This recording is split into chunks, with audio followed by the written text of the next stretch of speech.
Hello friends, welcome to our channel basic to pro investor. और आज हम बात करने वाले हैं एक ऐसी कंपनी की जो सबके घर पावर लेकर आती है। जी हाँ, आप समझ ही गए होंगे, power grid corporation of India. ये कंपनी जो थी 1989 में बनी थी और ये एक लार्ज कैप कंपनी है जो कि पावर सेक्टर में काम करती है। ये एक महारत्न कंपनी है जो सेंट्रल पब्लिक सेक्टर अंडरटेकिंग है। इंडिया की largest electric power transmission company है जो इलेक्ट्रिसिटी होती है उसे सप्लाई करती है। पावर ग्रिड कॉर्पोरेशन जो है आजकल ईवी का टाइम है, तो ये इलेक्ट्रिक पावर स्टेशन या इलेक्ट्रिक चार्जिंग स्टेशन बना रही है जो कि मेनली दिल्ली, गुड़गांव, हैदराबाद, इलाहाबाद, बेंगलोर में बना रही है। अब तक कंपनी 11 फास्ट चार्जिंग स्टेशन बना चुकी है।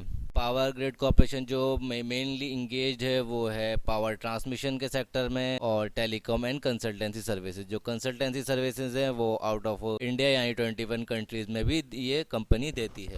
तो अगर ब्रेकअप देखें कहाँ से कितना रेवेन्यू मिलता है, तो ट्रांसमिशन चार्जेस से 89% रेवेन्यू जनरेट करती है, 1.2% कंसल्टेंसी सर्विसेज से, 1.8% टेलीकॉम सर्विसेज से और अदर्स 7%। यानी अदर्स में ईवी स्टेशन ये सब भी इसमें आ जाते हैं। न्यूज़ देखते हैं जो पावर कॉर्पोरेशन में जो लेटेस्ट न्यूज़ आ रही है वो ये है कि बोर्ड ने अप्रूव किया है 803 करोड़ का इन्वेस्टमेंट जो कि मेनली पावर ट्रांसमिशन प्रोजेक्ट्स में इन्वेस्ट होगा। और दूसरी जो न्यूज़ है, power grid corporation of India has back 5 project to establish inter state transmission system. यानी inter state transmission system establish करने में स्टैब्लिश जो है पावर ग्रिड कॉर्पोरेशन करेगी। तो ओवरव्यू अगर देखें तो हाई है 215.40 है टुडे का, टुडे लो 212.40। अगर 52 वीक हाई की बात करें तो 248.35 और 52 वीक लो 186.35। अगर कंपनी का मार्केट कैप देखें तो 1.5 लाख करोड़ का मार्केट कैप है। अगर इंटरप्राइज वैल्यू देखें तो 2,81,701 करोड़ की है। फेस वैल्यू ऑफ शेयर 10 है। पी रेशियो 9.5 है। कंपनी का कैश देखें तो 3,000 करोड़ का कैश है। प्रमोटर होल्डिंग 51.34% है। डेप्ट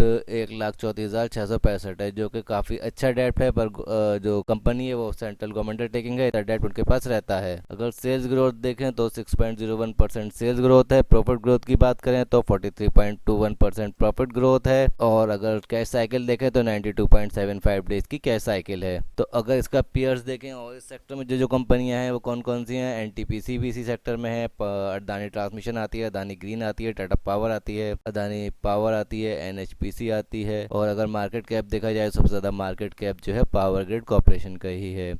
अगर इसमें देखें डिविडेंड कौन सी कंपनी सबसे ज़्यादा दे रही है तो वो भी पावर ग्रिड कॉर्पोरेशन है, उसके बाद एनएचपीसी है, उसके बाद एनटीपीसी है। अर्निंग पर शेयर 12 महीने का देखें तो अदानी पावर के बाद सबसे ज़्यादा पावर ग्रिड कॉर्पोरेशन का ही जो है अर्निंग पर शेयर है। डेट भी सबसे ज़्यादा अगर देखा जाए तो एनटीपीसी के बाद पावर ग्रिड कॉर्पोरेशन का ही है। अगर इसके सपोर्ट और रेसिस्टेंट की बात करते हैं, पावर ग्रिड कॉर्पोरेशन के सपोर्ट और रेसिस्टेंट हम देखें तो सबसे पहली जो सपोर्ट है वो 210.63 पर है। उसके बाद अगर कम और शेयर गिरता है 205 या 6 के पास उसका जो रेसिस्टेंट है, और अगर डाउन जाता है तो 189 के आसपास इसकी स्ट्रॉन्ग सपोर्ट है। और रेसिस्टेंट देखें तो ये शेयर जो जनरल रेसिस्टेंट फेस कर रहा है वो 228 के पास है। और अगर ऊपर जाता है तो 230 से 239 के आसपास जो है इसका रेजिस्टेंट है। अगर फाइनेंशियल्स की बात करें तो कंपनी आप देखेंगे क्वार्टर ओवर क्वार्टर कंपनी की ग्रोथ ऑलमोस्ट बढ़ी रही है। और अगर दिसंबर 2022 की बात करें तो 11,262 करोड़ की सेल हुई है। ऑपरेटिंग प्रॉफिट आप देख सकते हैं 9,893 करोड़ का है जो कि काफ़ी ज़्यादा है और ऑलमोस्ट सारे क्वार्टर्स के मुकाबले सबसे ज़्यादा जो है ऑपरेटिंग प्रॉफिट है। ओपीएम की बात करें ऑपरेटिंग प्रॉफिट मार्जिन तो वो भी 88% है, काफ़ी अच्छा है।